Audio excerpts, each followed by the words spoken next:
Yay! What's going on, people, friends, my guys, my ladies? What's happening? Whoever's watching, thank you. Welcome to Houston Texans Bulls Underground. I am your host, D-Back Lion 17 on Instagram and Snapchat. And I'm your one and only. If you haven't watched any previous videos, we used to be called Battle Rap Wednesdays. I used to do little things here and there on YouTube on this wonderful platform talking about the Houston Texans. That is, wasn't as dedicated as I should have been a couple of years ago. I probably would have been one of the leading digital content guys for the Houston Texans right now. But, you know, God has his plan and has his time for everybody.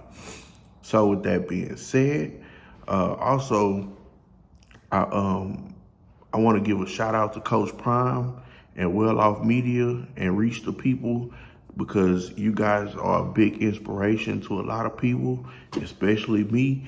The one thing I learned is if you really want to work for something, you want to be great, you want to change and do something big and extraordinary, pick up the camera and just do it, right? So here I go. And we're finna get down. That was my introduction.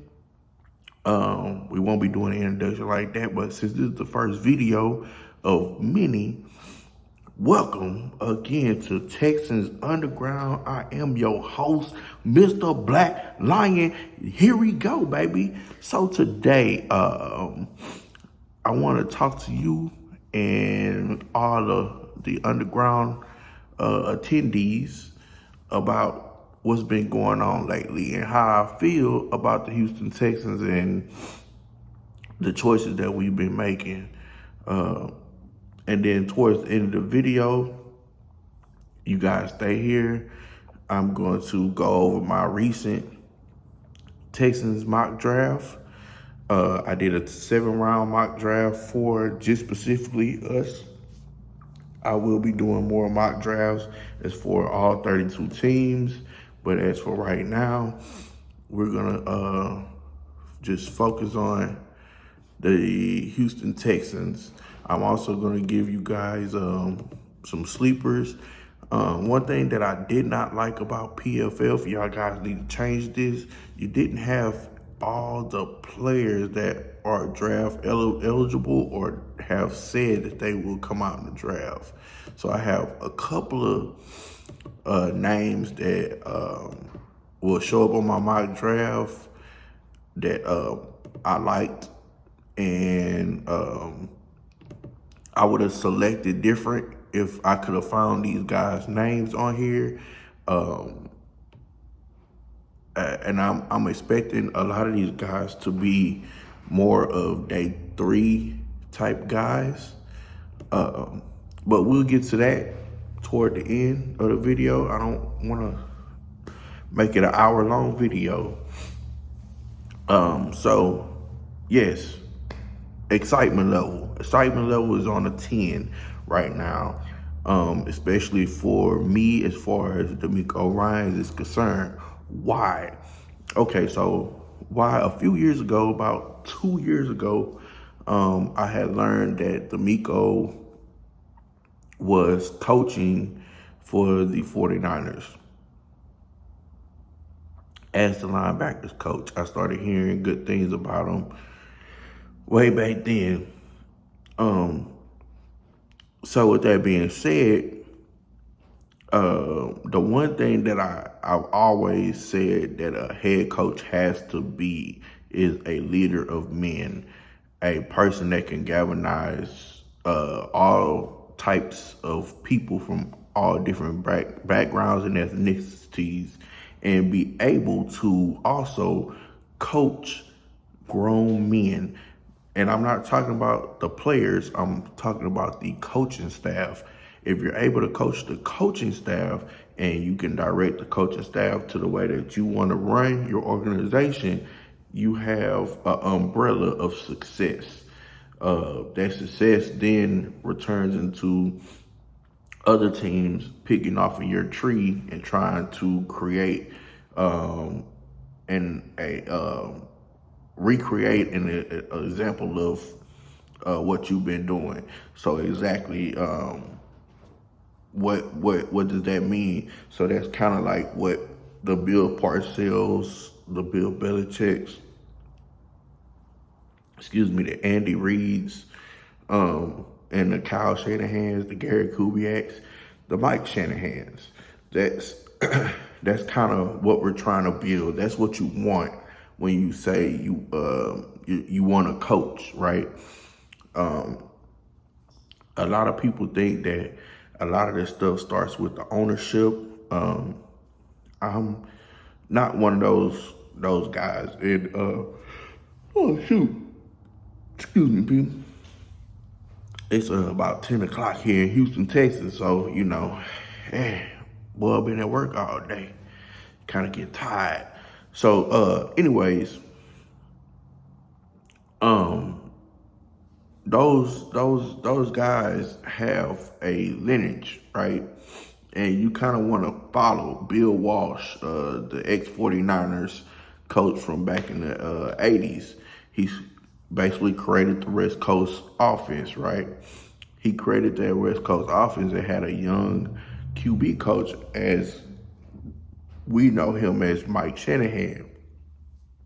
Mike Shanahan then came up with the zone scheme, what we know now as the West Coast zone scheme, basically, for people without too much knowledge going into it. So basically what they did was they take the West Coast passing game and then they use a zone blocking scheme up front with the West Coast tendencies and formations and stuff like that. And so then what Kyle did, Kyle took that to another level and he started using motions and offset formations and putting players in different places to where defenses cannot key on specific players. And when you have athletes that you can get the ball in their hands real quick, oh shoot, excuse me, I promise you I won't be doing that all day. I don't know why all of a sudden it's starting to happen. But anyways, he starts to put these people in positions so that you can get the ball to them quickly out into the boundary. And these type of players can go out and make plays. So that's what we're talking about here with DeMeco. DeMeco comes from a long lineage of great coaches. The one misconception that I don't like hearing certain people say is, oh, well, he only coached in San Francisco, so he only knows these coaches. No, DeMeco spent, I believe, about 12 years in NFL. He did not only play for the Houston Texans, and did he not only just play for under Gary Kubiak. So he went from the Texans, where we played a 4-3 base scheme, right? That the defensive line was taught to hold their gaps and not let the offensive linemen get up to the linebackers and let the linebackers go eat. He went from that to going into a Wade Phillips 3-4 scheme that then he had to attack the A and B gaps, or the both of the A gaps, depending on formations. Then he went from that to going to play in Philadelphia. I can't think of his name, RIP, but y'all know who I'm talking about, the former great Philadelphia Eagles defensive coordinator, where they run something similar to a 4-4 type scheme, but really is bringing down a safety into the box and having 8 people in the box and playing some kind of rotating type coverage in the back. And then you went from that to, I believe he played somewhere else. I can't think. I will look that up. But anyways, after that, now you're talking about coaches, right?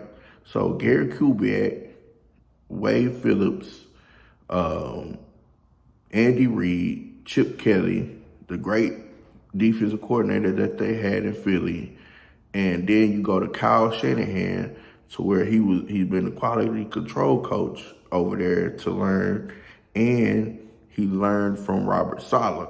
Robert Saleh is a guy that's been well respected in the NFL for a long time, and people respect him, right? And they respect his knowledge as far as defense.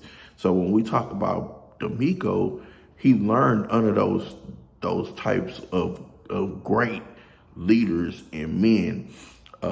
Chip Kelly was a guy that was very innovative and has done a lot of things that a lot of teams are doing now as far as the sports science part is concerned, right? We're talking about sleep habits, not just drinking water. We're talking about the way you exercise, the way certain players and positions work throughout the season as well as the off season.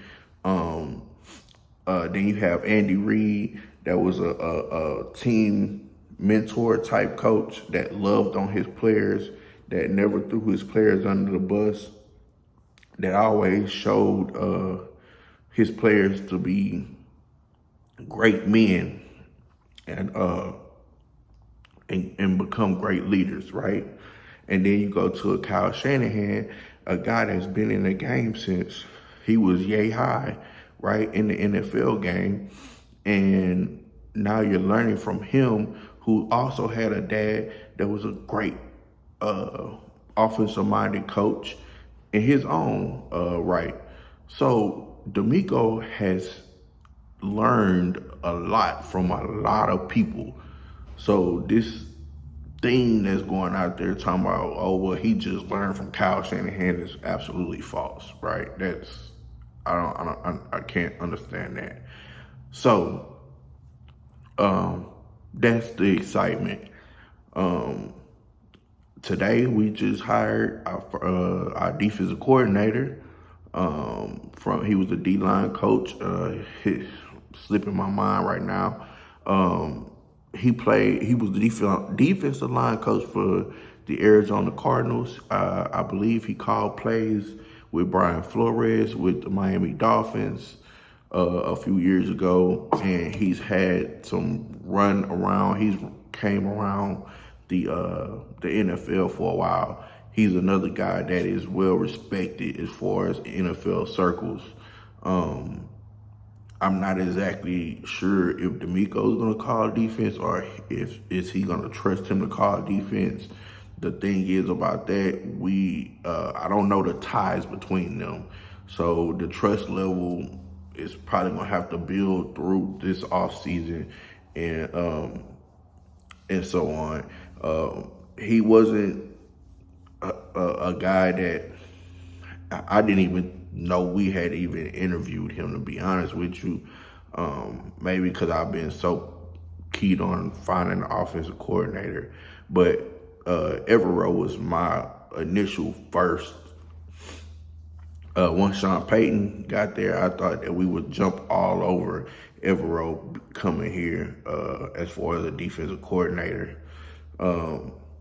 Then I thought that Chris Morris, the defensive line coach from San Francisco, would be another guy because him and D'Amico pretty much came to San Francisco at the same time.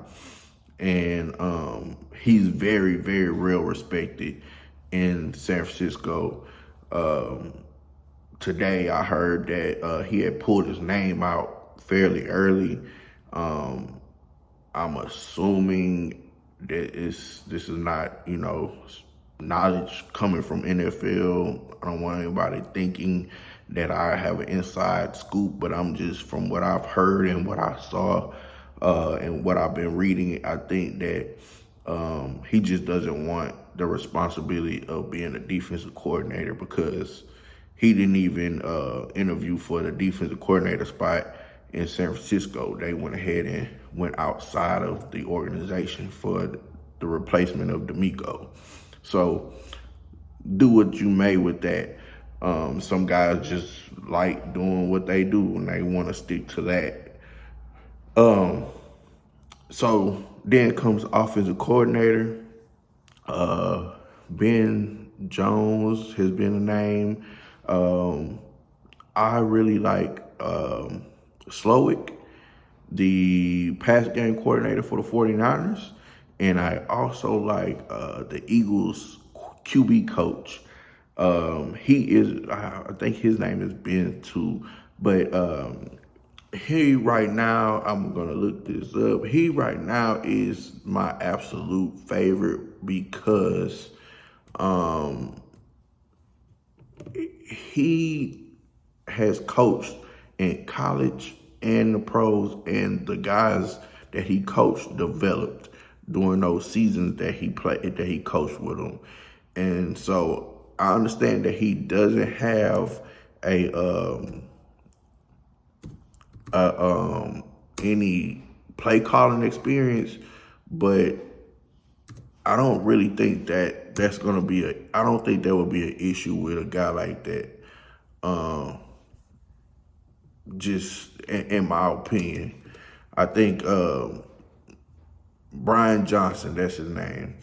I think that he will be a good fit, especially if we was to get, especially if we were talking about getting a guy like AR or a guy like CJ or Bryce Young. The reason why I say that is because those are guys that can move around outside and inside of the pocket. So with that being said, those are my two hopeful. I know today we've interviewed Cliff Kingsbury. I think he will be an awesome offensive coordinator for Bryce Young because he has experience dealing with smaller stature QBs and he knows how to move them out the pocket. The only thing is with a guy like that that's been a head coach and a recent head coach, has he had time to step away to see the mistakes that he's been making as far as putting Kyler Murray in bad situations? That's the thing that that scares me about Cliff. Yes, he's very innovative. He can create out of nothing. He makes some great calls. He just I don't think he was a bad coach at all. I really don't think he should have got fired from Arizona. To be honest with you, they dealt with so many injuries, and I think if they would have brought in a GM like they did and kept Cliff this year, that they probably would have been trending back upwards like they were the past 2 years. So not to go on a tangent about the Cardinals, but anyways, so that's the three offensive coordinators. Again, Brian Johnson is my favorite. Then Slowick basically because he's been with D'Amico. From my understanding, they came in to San Francisco together as quality control coaches. They worked together as quality control coaches. Not too many people know what a quality control coach is, but basically you deal with a lot of the film study, a lot of the talking to players, and giving them their tools and things that they have to watch every week during a daily basis. And you do a lot of, self-scouting, finding numbers, typing in numbers, and those types of things. And you have to do that for both offense and defense. You're not just doing it for one, and you have to do it for special teams. So you learn a lot from being a quality control coach.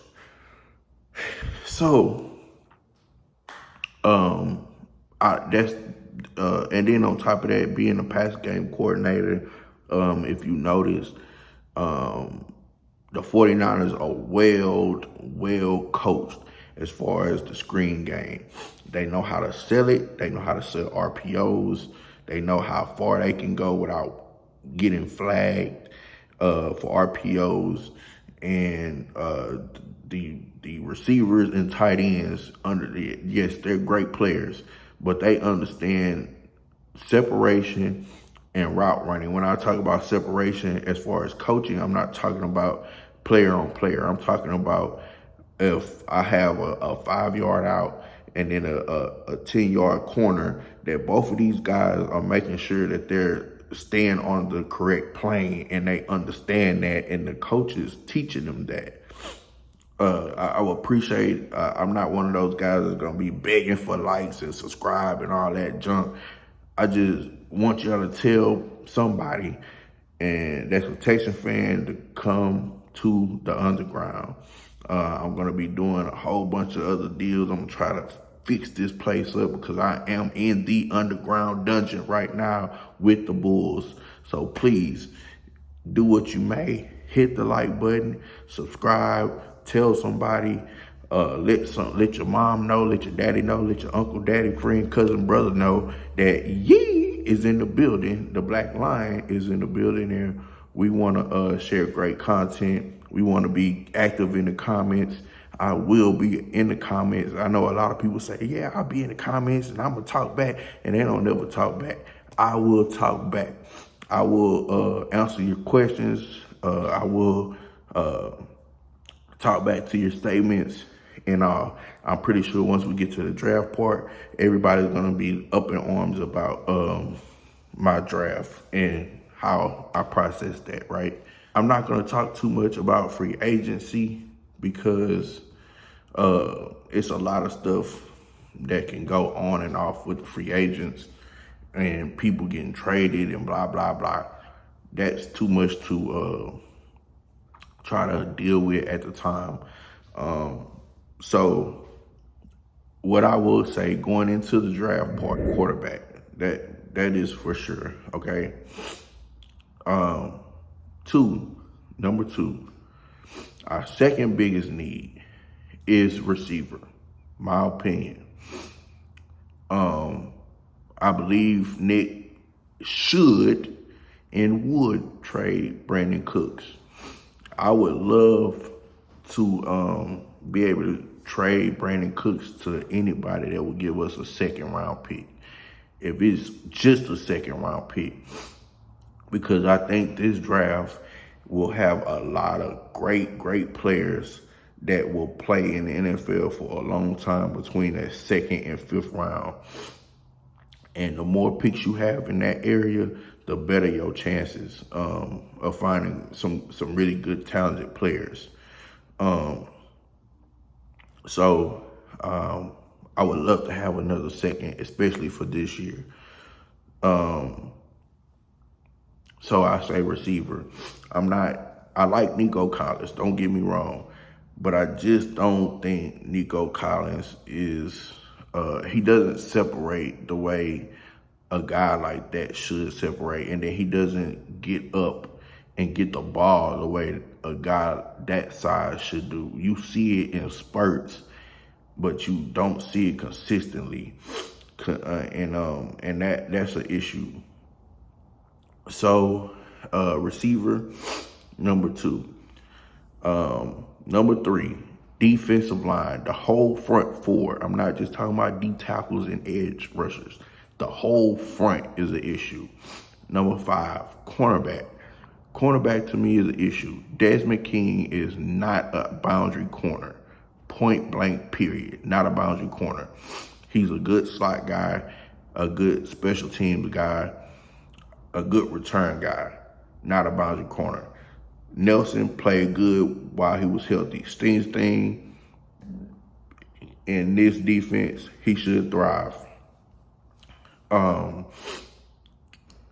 Nelson, I believe, should be one of those veteran leader mentor type guys. I don't think we should have him trying to go out there and guard the number 1, number 2 receiver on a day-to-day, a week-to-week basis. I just don't think that's a good thing to have. I think we need to have somebody else to do that. He would be a great person to come in and out as a rotational player. Then we go to running back, and I put 5, 6, and 7 together. Running back, linebacker. The reason why I say that because do we need a Mike linebacker? Yes, but we also need another outside linebacker. And I'm kind of in the framework of I really think D'Amico would love to put Chris Harris in the middle. Now, I keep hearing Tremaine Edmonds as a possible free agent, and Buffalo might not be in the best salary cap space. I don't know. I haven't looked at their numbers to be able to tell you. But if that is the case, and if we were to get Tremaine Edmonds, linebacker would not be that big of an issue to me to be trying to draft a linebacker in the first, second round. To me, that's no. We have bigger needs, and guys that's on the edge and the interior defense line play will be great. That's going to be the sweet spot. That second round, at the top of the second round, bottom of the first round. And then running back, we need somebody to come in that's going to be a dynamic player to spell Dameon Pierce. Dameon Pierce, so far, looks like he's going to be a stud, but we got to keep this Dameon Pierce around. We cannot have him play next year and pound him into the ground, and then year 3 he's getting hurt. We can't have that, because by the time year 3 come, we should be trending back up and in position to be contending for division championships and AFC titles by year 3. So with that being said, those are my team needs. Oh, and then we need a safety. And safety kind of fluctuates for me. Also, I'm sorry, I forgot all about the interior offensive line. We need a center or a guard. So, me personally, I really would like to get a center that is a veteran center. That way that the center can be the person that calls out the protection, and we don't have our rookie quarterback having too much on his mind and on his plate. So I would really like to get a veteran center at a real good price. We have to overpay for him. If it's a good center out there, we have to overpay for him. I'm all for it. Especially with a rookie quarterback. Same thing with guard. I think we do need another guard. Kenyon Green showed some upside here and there, but when we had that murderous row of these great defensive linemen, it became a problem. One thing I can say is that we need more defensive linemen is because we need them to go up against our offensive line on a day-to-day basis in practice. That's how you get better. If we can get a Payne, if we can get a Hargrave or one of those guys to come here and go up against King Green on a day-to-day basis, he has to get better, right? He just has to. And if he doesn't show that he's getting better, then we have to go out and find another guard. So that's kind of my spiel with that. Now, what everybody's been waiting for. Boom, boom, boom. The draft. Boom, Houston Texans, let's go. So I did the PFF Pro Football Focus mock draft format. I just picked the Texans. I went 7 rounds. Only team I control was the Texans. I let the computer control everybody else. They pick how they pick. And I let the chips fall where they may. And then I kind of select the players that are there with no trades being involved. I don't like doing trades because a lot of people do trades in my draft and trades don't make sense. And in the NFL, I seen a mock draft where a guy said that the Colts will move up to 1 for the swapping of 1s and a 2 and a 3. And I'm like, you can't be serious, right? Nah, that's no. If I was Chicago, it's no way in the world. That's all I'm getting. I'm not trading down 4 spots when I was just happy to get the number 1 pick a few months ago. I'm not doing that. So, but people for some reason just want the Texans to be miserable, and they just want to be negative about the Texans, especially ESPN and these guys. I don't want to talk negative on my channel, but that just is what it is. Tell you who the Chicago Bears picked, because I don't remember. I believe it was Jalen Carter. So here we go. We're going to run it down real quick. So at number 2, our first pick, I picked Bryce Young, QB out of Alabama. Bryce Young, to me, is the most gifted quarterback in the draft class right now. He has the pocket awareness. He can make all the throws. He is questionable arm strength. People say Joe Burrow-ish type arm. I could dig that. I think maybe a little bit better than Tua's. So I would put him in between that category. I think he could get the ball downfield without all the extra movement and stuff like that. So I think Bryce Young has a better arm than Tua, but he doesn't have have an electric arm like Aaron Rodgers or Josh Allen or Pat Mahomes or anybody like that. So I put his arm talent in between like a Tua, Joe Burrow-ish type of talent. Bryce Young can anticipate throws.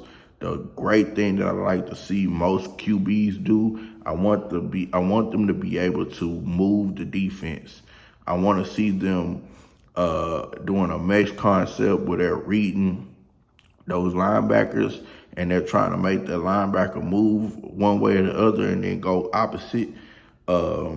I like to see that, and Bryce Young does that. He hits guys in stride. He does not give them dead balls. What I mean by dead balls is basically when you're running a deep end or a deep dig, he's not throwing the ball behind them when they have ample amount of space to catch the ball and run. He's putting it in the pocket, being able so that they can also protect themselves and also keep running. That's the thing that I love about Bryce Young. Him and CJ, to me, do that the best, okay? Why is Bryce number? So this the only position, well, besides corner, these the only 2 I'm going to run down this with. But Bryce Young is my number 1 QB. CJ is my number 2.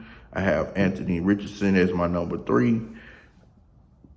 Then I have the unfortunate Will Levis at 4, just because I have to put him there. After that, it's like a fall off after that. And then I had Hooker as my number 5 throughout the season, but due to that injury, I think that kind of brings him down with his injury and age. So that's that. I really am a big CJ fan. The one thing that scared me about CJ throughout the process was, could he move in the pocket and outside of the pocket? He can. He showed that against the best defense in college football. And he did it fairly easily. And we've seen what happened in the national championship game, right? That was a good defense that he did that on. I don't care if he has Marvin Harrison Jr. or not. The things that he did was special that game. And it takes a lot for a guy like that to show up during a game like that and play the way he did. So he made some incredible throws and some incredible plays. Did he miss some guys? Yes. And nobody's going to be perfect. Aaron Rodgers, not perfect. Patrick Mahomes, not perfect. Tom Brady, not perfect. So they miss guys too. But CJ doesn't miss guys like Will Levis does. I really do not understand the first round Will Levis. Will Levis comp to me is Tom Savage. Houston Texans fans know about Tom Savage. So, moving on. That was the number 2 pick. Like I said, I'm only going to go deep into a couple of players. I had to with Bryce. Pick 12. Here's the other guy I'm going to go deep in. Joey Porter Jr. is my pick 12. So, yes, I had receiver as our number 2, right? But I'm going to tell you why I picked Joey Porter here. The reason being, Joey Porter is my number 1 corner in this draft. So far, if you paid attention to these young guys that are coming in that are coming from fathers that are former great NFL players, not good or just play here and there. I'm talking about great NFL players. They are excelling fast in the NFL, right? Joy Horn, J.C. Horn in Carolina before he got hurt, Patrick Surtain, Asante Samuels. These guys are performing. Asante Samuels was like my number 3 and number 2 corner for a while in that draft, and people was like, man, you're crazy. I was telling one of my friends, like, hey, man, the Saints really should get this dude to put him on the other side of Marshawn Lattimore. Y'all will be sick at DB with him. And, you know, of course, the Saints passed on him. He was going to Chargers, and he balled out this year. Joey Porter is in that mode of a Asante Samuels Jr. He's from the PFF stats that I received. The main thing I like is that the QB rating for the balls that are thrown his side was under 60%. I think they said something about the average yards after catch was 2.1, which means that he's around the play when they catch the ball and he's making the tackle. He's not as physical as I would like, but considering the defense that he'll be playing in with D'Amico, he will be the perfect fit to be on the other side of Springsteen. And with those 2 guys, they're gonna be nightmares in the AFC South. I promise you. We don't have any big time receivers in the AFC South. So if you can get 2 lockdown corners and then go into free agency and pay a premium for interior defensive line pass rush, and you still have Nico Collins, and you get another edge rusher, which we finna talk about, you're on the rise. You're already on the rise. The defense didn't need too much help. Just need some coaching and getting out of that mindset of trying to tackle the ball instead of tackling a person. So then we go to number 33, the first pick or the second pick in the third round. I mean, the second pick in the second round, B.J. Ojulari, edge rusher, LSU.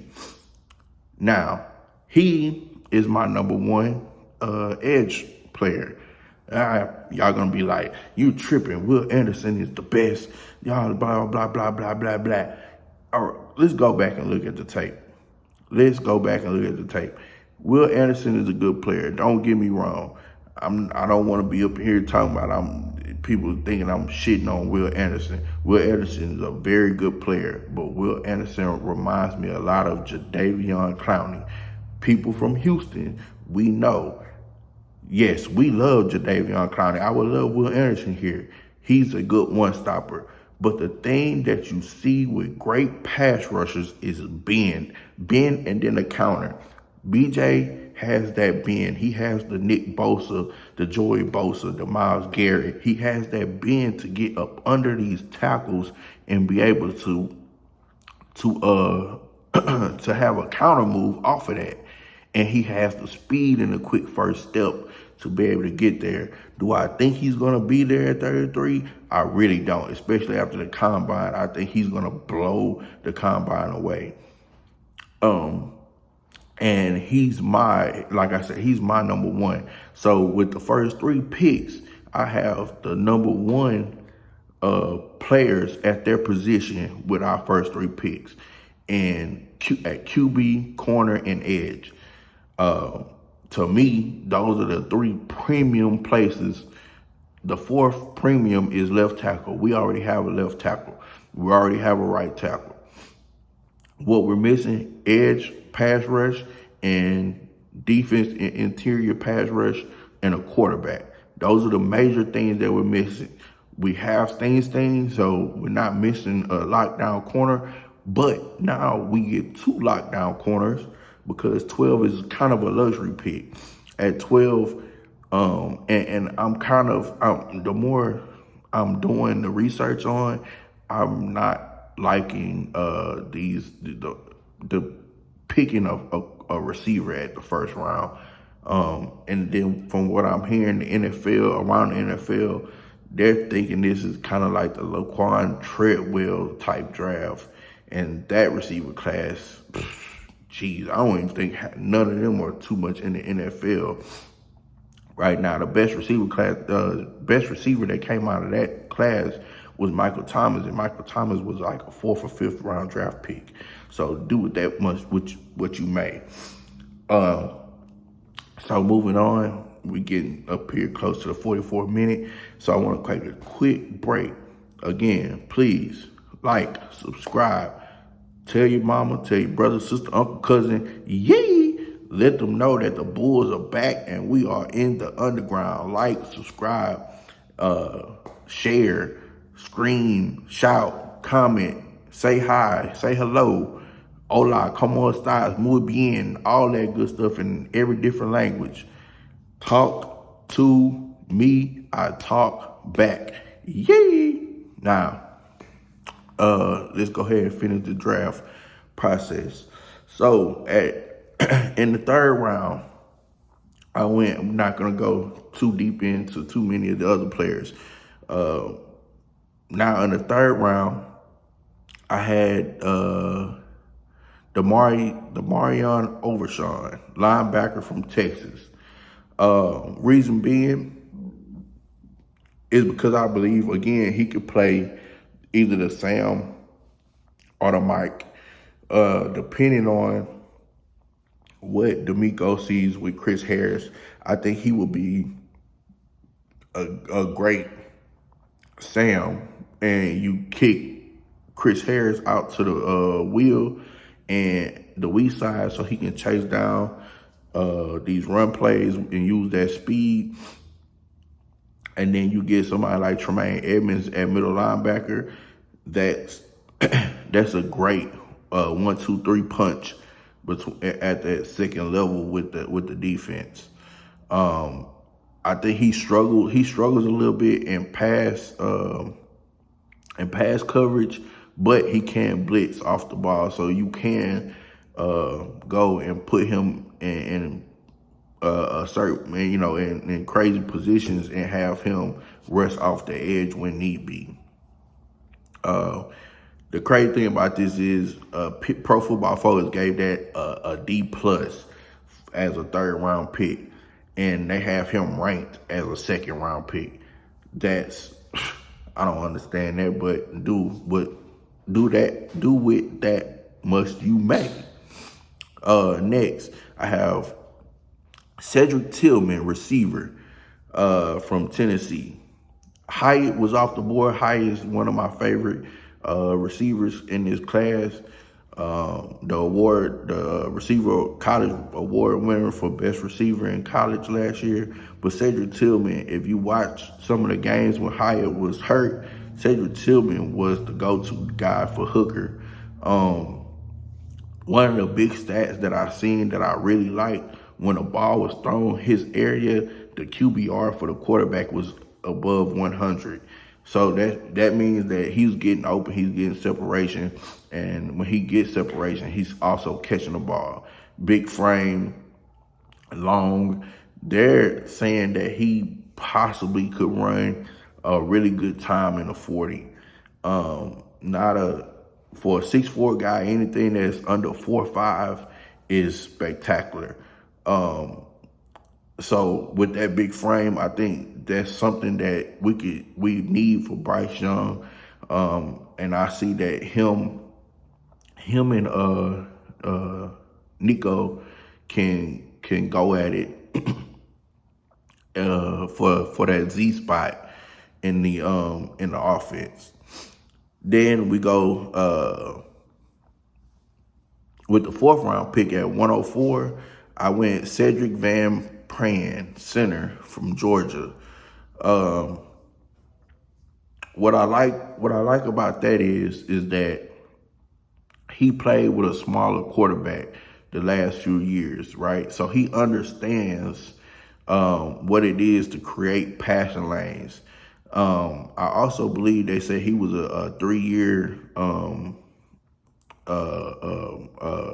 graduate, so it means that he's smart and that he was also a 4.0 guy. Don't get me wrong, I believe that's what I read. Maybe it was somebody else, but I think it was him. And so what that means is that he's a smart player. He can retain a lot of knowledge, and he will be able to help Bryce and help the offensive line grow. He needs a lot of work. He needs to be able to anchor. Yes, he's a good run blocker, but he needs to be able to anchor doing pass blocking. He does well passing off and communicating stunts. That's one of the big things that we've been having trouble with. If you get a veteran center at a good price for like 2 years, and Van Pran can sit back and learn from him, I think that would be the way to go. Then I went Jared Patterson. He could play both left or right guard. Again, we need somebody to fill in the guard spot. Pro Football Focus gave me a B- for that pick in the 5th round. The thing is about Notre Dame offensive linemen, they always translate. They always do. Whether they become good backups and rotational guys or they become dominant starters, they just translate. Notre Dame just knows how to recruit offensive linemen and develop offensive linemen. And he also played in a very heavy RPO system, which will be a help he's already entrenched in being able to understand where he can and cannot move around on the field. Next, in round 6, I took a flyer. Not really a flyer, but somebody that I truly believe in, and I think he comes from that Fred Warner. I think D'Amico Ryans would absolutely love this guy. Aubrey Miller Jr. Just go watch Coach Prime's video again. Just go on Amazon and watch Coach Prime, and go to Well Off Media on YouTube and go watch Aubrey when they was down there at JSU.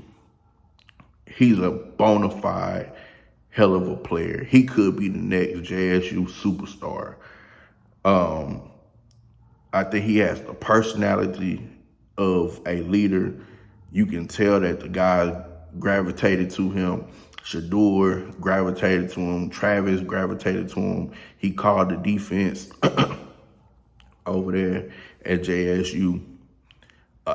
He's just a good all-around player. Yes, does he make a lot? Does he make a lot of mistakes? Yes, he does.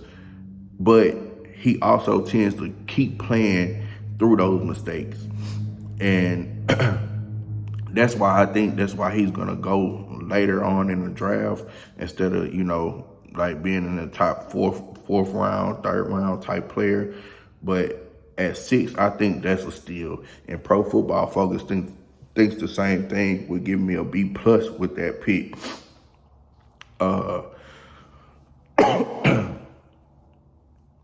So then at 6, at pick 207, I went Elijah Higgins.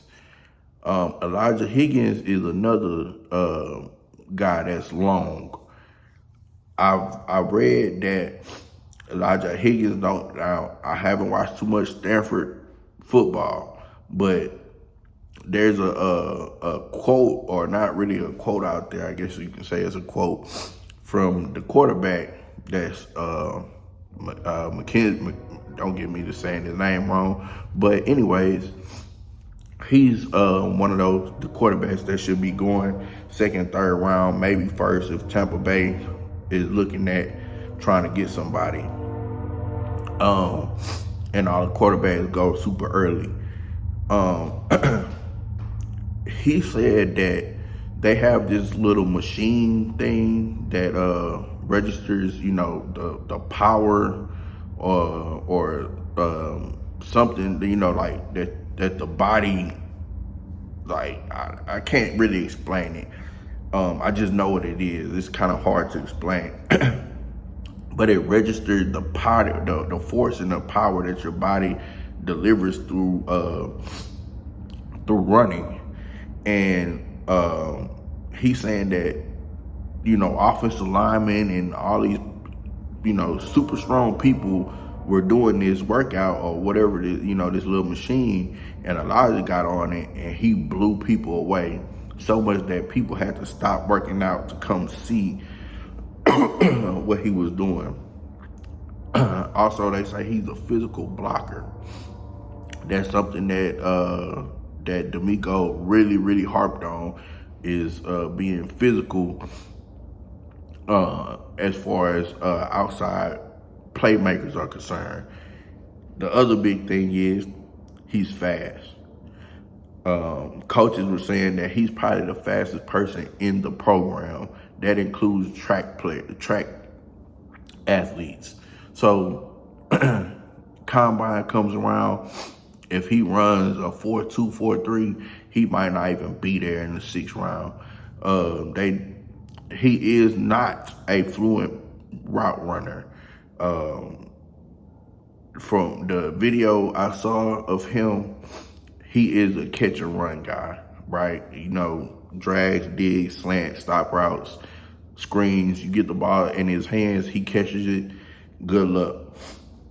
I believe he's kind of in that mode of Brandon Ayuk, Debo Samuels type players. So then we get to round 7. We get to D'Amico Helmus, strong safety out of Alabama. Safety was not on my board as a big need, and I'll tell you that he wasn't one of the guys that I really would want. Like I said, I have a couple other people I'm gonna go through that I wish I could have got to, but Pro Football Focus just don't have them listed on here, I guess because of the timing or whatever. They haven't just updated their system yet as far as the players that have declared to the draft is concerned. But he's a physical tackler. He can play inside the box. I think he makes very, very, very smart open field tackles. He's also a 2-year starter, a 3-year player. And Pro Football Focus gave me a B+ on that pick. So they also think that that is awesome value as a early 7th round pick. Then I go to Rajon Wright is our final pick, 7th round, 239. Rajon Wright, I don't know if too many people remember, he was the guy that was on Last Chance U on the last one, the last football one that they did in Oakland, California. And he ended up going to Oregon State with his brother. His brother is currently, I think, like the 3rd or 4th corner with the Dallas Cowboys. Rajon is very long, lanky. He's a playmaker. He can make plays on the ball. And then once he makes the play on the ball, he can he can return it and bring it to the house. I love that about him. He's also physical. So I believe he will be a good special teams guy. He's very, very, very good at staying square throughout the beginning of routes, even towards the middle of the route. He can stay square. I remember watching a game with him against Jordan Addison at USC. Addison got him sometimes, but Rajon was really holding his own against a top tier potential number 1 receiver. And like again, I say he's long, physical. He reminds me of Tariq Walton, the guy that's over there in Seattle. That would be his comp for me. So that is my draft. That's my mock draft, and some of the guys that I like as far as Texans profile goes. Now, really quick, before we end the video, these are some guys that I really looked at that I didn't see on the Pro Football Focus draft thing, so I couldn't really draft them in certain areas. So I couldn't draft them at all because their names wasn't on there. I believe Darnell Wright name was there. He probably went earlier than I expected. But I started looking for him. He is the right tackle from Tennessee. I started looking for him around that time where I drafted the center. So around the 3rd, 4th round.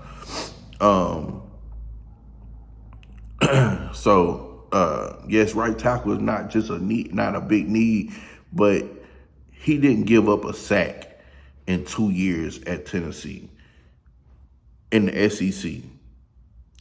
He played against Will Anderson and dominated. Do with what you may. Do with that with what you may. I'm gonna get it down. All right, that's gonna be my little saying. All right, so Tyjae Spears, he was on Pro Football Focus, running back Tulane. I missed him by a couple of picks. The Chargers drafted him in front of us. Um, I love he just reminds me so much of an Emmitt Smith type. I think he would be a great 1-2 punch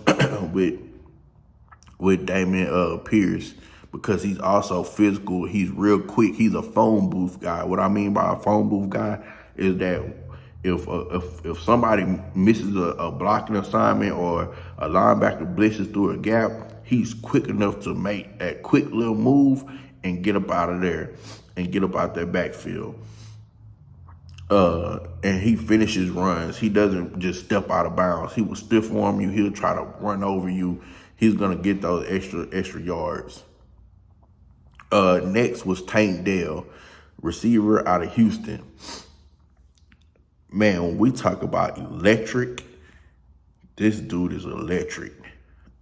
He's in that Tyreek Hill type mode. Fast can, like, I have fast written in bold letters here. Like that's the first thing that you see. He tracks the ball extremely well and can play kick and punt return. That's something that I think we have. And being able to track the ball is it's something that people don't mention a lot, especially these ESPN analysts. People that can track the ball and make these make these over the shoulder catches are big because a lot of times you don't get a lot of separation. And so when you're a smaller guy and you're able to catch those passes over the shoulder, I think Tank Dell with Bryce Young will be deadly just because of the fact that Bryce can do the scramble drill. Tank is going to get open. Trust me, you're not going to be able to match coverage or do any of that crazy stuff to try to get somebody on. If you get somebody on him and Bryce has to come up out of that pocket and it's a scramble drill now, or CJ have to get up out of that pocket and it's a scramble drill, Tank is going to get open. Trust me, he's going to get open and he's going to make the play. I already talked about Darnell Wright. Now, my favorite safety in this class, J.L. Skinner from Boise State, 6'4". I think I wrote 203. He's a playmaker. I won't say he's in the Ed Reed mode. I don't think he could go sideline to sideline. I think he's a better Kyle Hamilton. So if D'Amico sits there and say, hey, let's play Jalen Petrie over the top, that's what we think he's better at, because to me, Jalen can play in the box. He can play in the box. The only thing is his size against bigger backs. That's why he misses a lot of tackles, is because he has to come with so much force. And I think JL can play both in the box and play that deep middle if need be. I just wouldn't have JL play the deep middle. I think Petrie should play the deep middle, put JL as a strong, and let him roam around. He's a playmaker, always around the ball. Good to great awareness.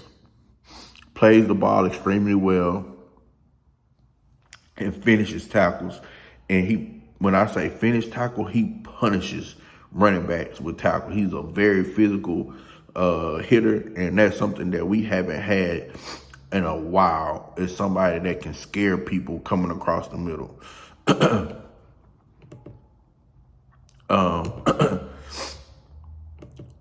So then I'm gonna talk about a couple of sleepers, not guys that I actually thought that we could draft or that I could draft at any point, but just sleepers that I like for the Texans.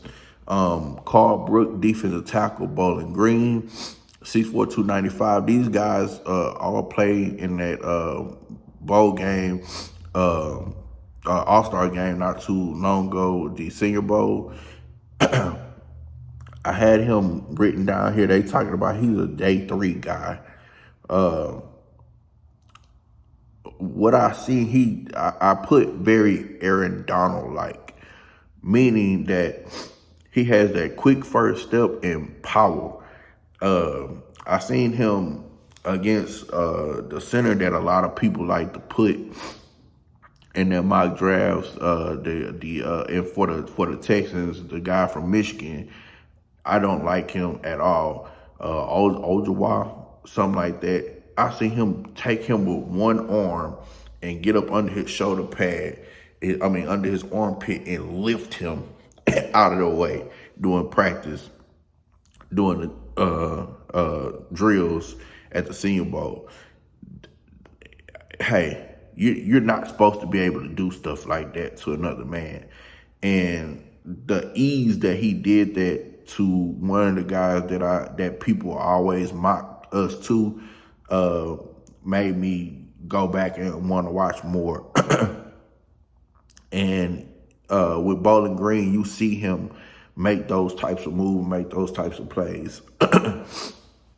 Like I said, he uses his swim move, has really good pass rush technique. Also, like I say, he has that uppercut move. Another safety, Sidney Brown from Illinois. He's a slot corner / safety. Reason why I have him down here again, depending on what you want to do with Jalen Petrie, he's a guy that can do the opposite, right? If you want to put Jalen in the back, Sidney can come down in the box. He also gives you the flexibility to play nickel if you get caught off guard and you stay in base 4-3 defense. You have him where he can come out and play that slot receiver or that running back. Not a guy that I would want to match up against a tight end because of his size, but can play. The one thing that I really liked about him is that he fights through the play, and I marked down that he's very Jalen Petrie like, right? So again, he can play both. He can do whatever Jalen Petrie can do. He can do it. So that gives you a lot of options. Julian Brents, cornerback from Kansas State. Again, another 6'4", long, lanky guy. I have written down day 3, but on the mock draft that I did, he went in, I believe, late in the 2nd round. So, if you guys want to pick a receiver or go somewhere else in the 1st round, this with that 12th pick, this would be the guy to pick in the 2nd round.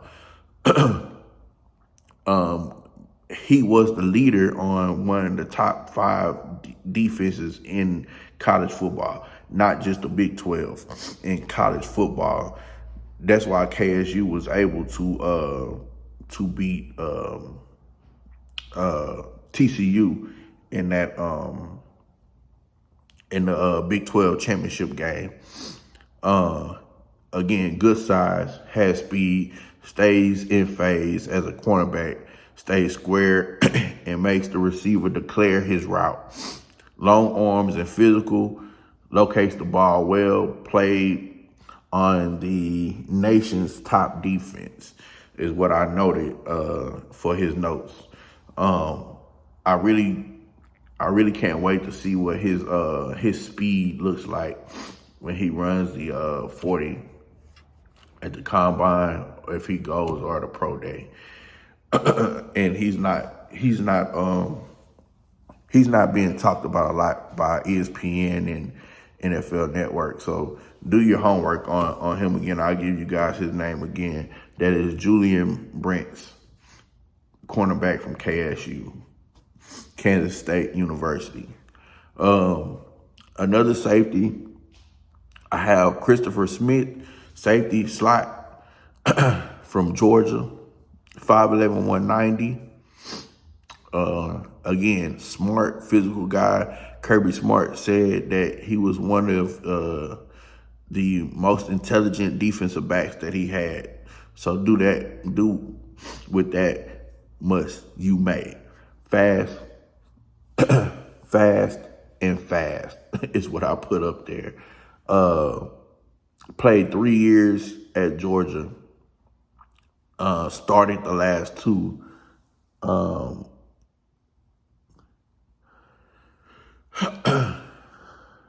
So yeah, I also say he can play the slot. So he's kind of, Jalen Petrie mode, one of those guys that's very versatile. That can play two high, single high, and play down in the box. Then another edge rusher that people I think are sleeping on, but is being mocked as a second round guy, third round guy, day two guy is Will McDonald. 6'4", 245. They have him listed as an edge rusher. I'm not exactly sure what scheme Iowa State plays, but I have him written down as a 4-3 guy. Again, this is a Senior Bowl prospect that was there, and the first thoughts is need to see his speed times. A lot of people will say, well, what you need to see his speed time for? I'm not talking about his 40. I want to see what is his quickness, what the times for him to go to point A, point B. That's one of the things I want to see, if he has that quick burst, that quick first step, because that's something that I noticed on tape. And I want to see if it translates through the evaluation part of the process. I also wrote down he has counter moves and pass rush moves already. And he was one of the only guys that I seen do a spin move. And I wrote down Chris Jones will be my comp for him. So basically meaning that he could play D tackle and D end, or for the more educated guys, he could play a 3, a 5, or a 9 tech. That's why I say I want to see his speed time, because if you put him out there in the wide 9, can he really get from out there to the quarterback, and that quickly. I put stars around being a smart player and aware. Another defensive line guy that I really liked from Georgia Tech was Keon White, defensive lineman, 6'4", 267. Explosive. Very athletic. His downfall is that he doesn't have pass rush technique, but has the ability to play all three downs in the NFL. Great run stopper. Again, like I said, these are all players that I think that will fit in in our type of system that we have. So, with that being said, that's where we're starting off at. Again, if y'all have anything that we'll have another video tomorrow.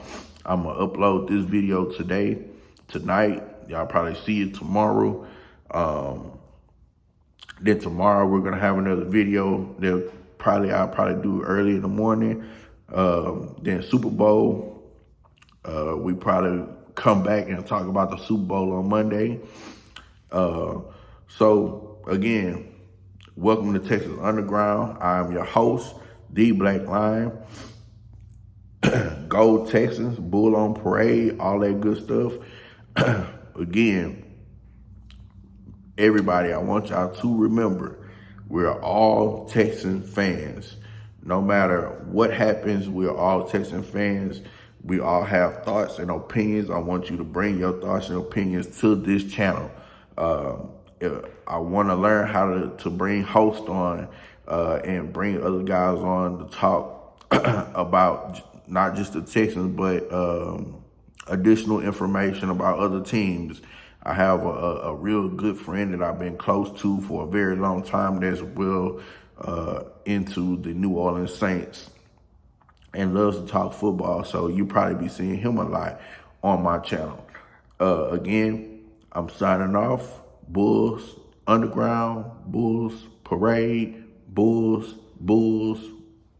H-Town, Houston, Texans.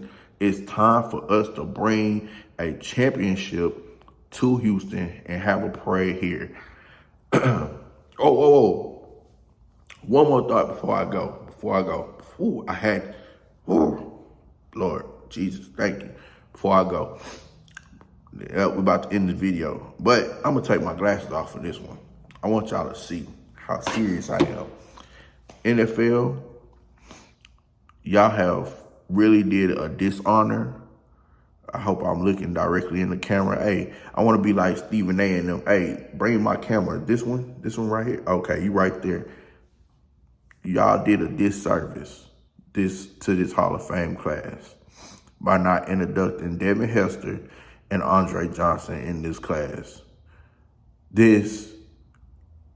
No disrespect to Zach Thomas and Rondé Barber, but to not put the greatest return man in history in the NFL, to not give Andre Johnson his due, but as being one of the top 10 receivers statistically in the NFL is crazy, just because he doesn't have the touchdowns. Again, like I said before in the beginning of this video, it's something about national media that they just love to hate on the Houston Texans. I do not understand it. I don't know why. I don't understand it. We have to let this narrative die. So my suggestion, hopefully somebody in the Texans organization is hearing this and watching this. I would love to see, this is what I want to see, whatever week one, is it week 1 or week 2, when we play at home for the first game, we, Houston Texans fans, we need to show up and show out. The Houston Texans organization, y'all need to put that 80 on the field. Y'all need to put that 80 on the jerseys. Y'all need to put that 80 on t-shirts and white t-shirts and white ties, because we know Liberty White is always our first game in the whiteout. We need to wear the red helmets.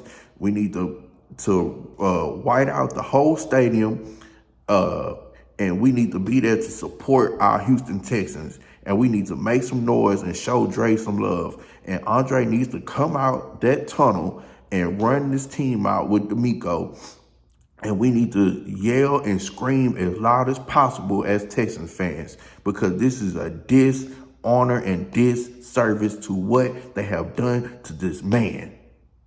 This is one of the greatest receivers of all time. To have the numbers and not to be in the NFL Hall of Fame is crazy. It's crazy. Please explain that. I don't understand it. Like Dion said, this has become the Hall of Good and not the Hall of Fame. These players are not great players. These are average players that play very well in a particular system.